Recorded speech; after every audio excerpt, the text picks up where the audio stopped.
but a lot of times people are getting the income from the job, and there's no encouragement and understanding about the absolute complete necessity to save and invest on the side. You have the stuff like the side hustle and all that. Those are not optional things. That if you thought that getting a college degree was mandatory for you, then having the side hustle should be just as mandatory. Learning how to start the business should be just as mandatory. And so one area that I'm hoping to change, if I don't know, I don't get invited to speak at a lot of HBCUs and stuff like that because I don't reach out to them, and I'm probably not mainstream enough or whatever. I have no idea. But if I go in and I talk to these kids, I'm gonna tell every single one of them, make sure you learn how to have your own business. Even if you have a job, you have to have that extra stream of income. And then another extra stream of income could be your spouse. If part of the opportunity that comes with things like marriage is having another stream of income coming into the house. Uh, Investing. We've talked about how much money some of you in here are making right now. I know you. Give me a guess. Put a guess in the chat if you're making money right now with the stock market. This stock market is explosive.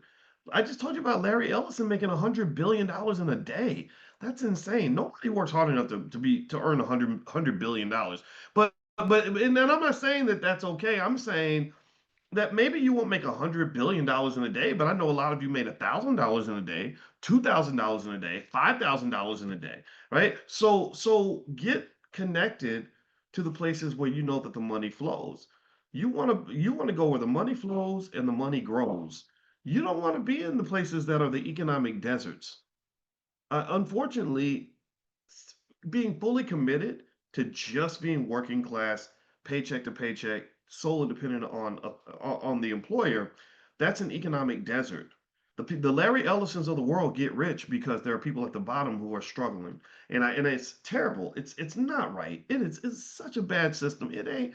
And again, if I could change it, I would, but I can't. I can't. If I could change America right now, you know what I would do? I would do all kinds of stuff. I would change the law. Like one thing I would do is I would incentivize families to have kids by allowing for them to have adequate work leave when a woman gives birth, and not just for the mother, but the father too. Right? What else would I do? I would take every person that's worth over $5 billion. I would say everything over 5 billion, we're going to tax you at about 50, 60%. We just straight up right off the top. Ain't no gonna be no deductions, no nothing. And we're gonna take that money, we're gonna make sure everybody gets to eat. We should not have people starving in a country full of billionaires, right? Just those two things alone would go quite a long way. And you can still be rich. You can be filthy rich. You can have a private jet and all these other things that you have, but you can't step over starving, dying people in order to get to your jet.